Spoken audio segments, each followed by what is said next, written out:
crazy amount of monetary easing, pumped in a ton of money after the when Corona hit, because the changes in the monetary base were much more than the M2 changes I was mentioning before. Like, so in terms of the direct, what the Fed did with its balance sheet, pumping in reserves and stuff like that, was dwarfing what they did under Bernanke and different QE phases. Okay, so from an Austrian perspective, I was arguing it's not surprising the Fed just has an unprecedented inflation surge and then pulls that out because the Fed did let its balance sheet start falling.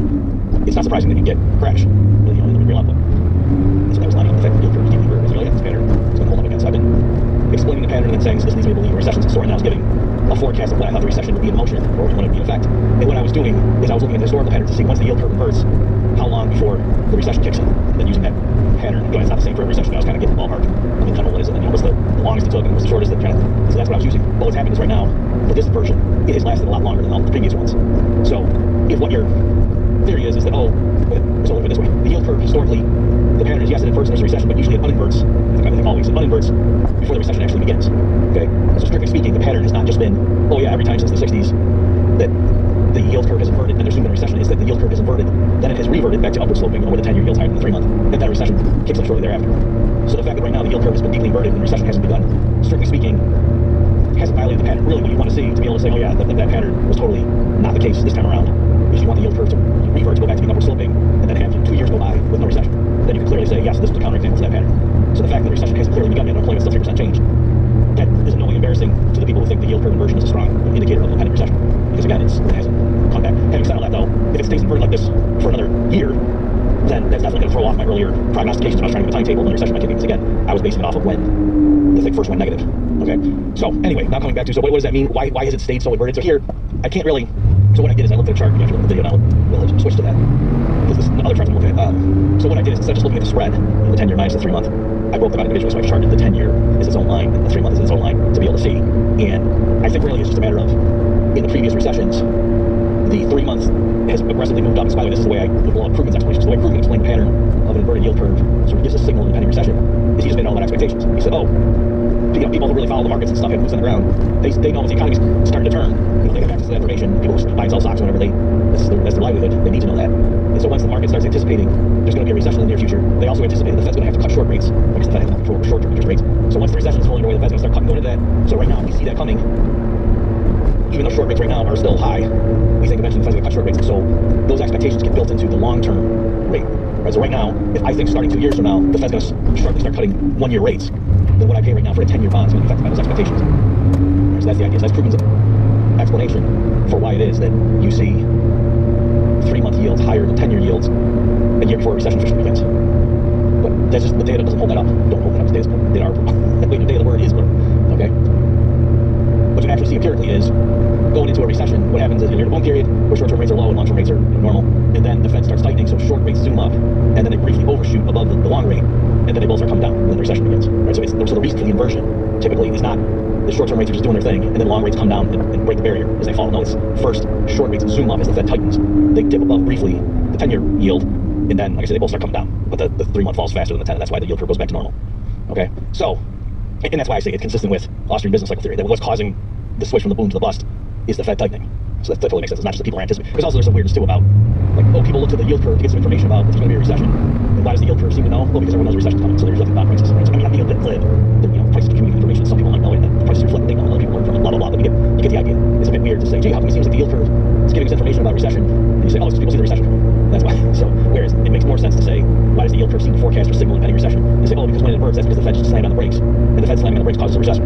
Right? That makes more sense. There's nothing circular about that explanation. Okay, so having said all that, well, gee, then why is the yield curve been inverted for so long this time around? And so just looking at the series, all I can see was, well, this time around, the Fed slammed on the brakes, and the 3-month yield zoomed way up and shot above the 10-year, and it's just, they're just hanging out like that. And so in the previous ones, like the one that I think is the most relevant, because the pandemic, that's kind of a weird situation since there was such an external intervention. But what I think is a better model for this time around is going from the housing bubble into the financial crisis. And so there, the Fed raised rates, then they leveled off, and the 10-year briefly jumped above the 3-month, and then they both started falling aggressively, with the 3-month falling more, so then the recession began. So here, I think it's just simply that the Fed raised rates so aggressively, the gap between the 3-month and the 10-year is so high right now, that even though the 10-year, actually, I'm looking at this, the 10-year actually did spike, going from, what is this, April 2023 up to, what is that?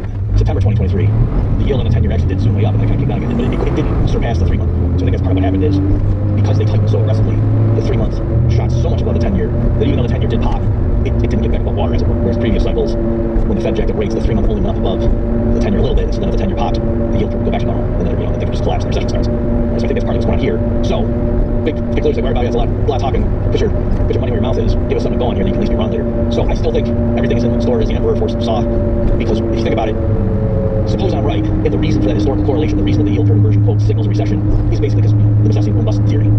So there, what 10-year rates do, that's not really relevant. Really, the issue is the fact that the movement in short-term interest rates is sort of the flip side of the Fed either dumping money in or slamming on the brakes in terms of money creation.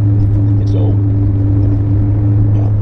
if we look, this is the last chart we'll go through if you're following along the video. The last one I look at is I plotted the unemployment rate against the effective federal funds rate. And so there, what happened is, again, let's just look at the golden financial crisis, the so-called Great Recession, because I think that's more indicative of a normal boom bust pattern. Because the pandemic is nothing with unemployment zoomed way up and everything, because they told people they had to stay home.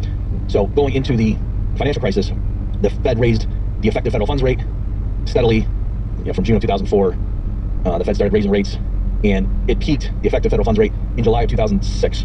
Okay, at 5.3.1%, and then it held it there. It bounced around a little bit in the middle period, but it was basically at that same level all the way through June of 2007. Sorry, July of 2007. Sorry, let's chart to through July of 2007, it ended at 2.8%. Okay, so basically, like I said, in the middle there, it bounced around for a couple months, but it was basically a flat line from July of 2006 through July of 2007. And so they held it there for a year, and then they started aggressively cutting, and the unemployment rate was drifting down during the housing bubble years as they were raising rates, and then it troughed in the middle of that. When they were holding the rate steady, they just looked around January 2007 was when the unemployment rate troughed, and then it started ticking up, and then it really started zooming up around, I don't know, early 2008. Even though the recession officially was clocked in December 2007. Okay, so what does that mean for our time around? Our cycle is the same.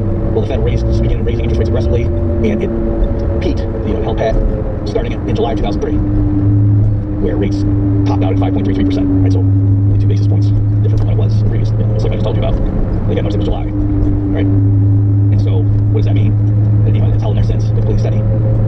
So that means if the cycle is exactly the same as it was back during the financial crisis, we would expect the Fed to hold rates steady at 5.33% through July of 2024, and then start cutting.